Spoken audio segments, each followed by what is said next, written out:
Hello guys, welcome to Tech Tricks tutorial. In today's video, I will show you how to save color grades in Davinci Resolve 18. Let's say you've spent time color grading a clip and you want to save that grade for future projects. It's very simple to do. First, go to the top and open the Gallery tab. If it's not showing, click on it and it should open up. In the gallery, you'll see Stills where you can save color grades.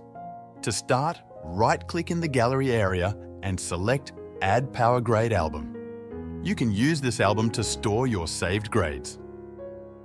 Now, go back to your timeline and make sure your clip is selected. Right-click on the clip in the viewer and choose Grab Still. Davinci Resolve will save not only the frame, but also all the color adjustments applied to that frame. You should see a still appear in the gallery.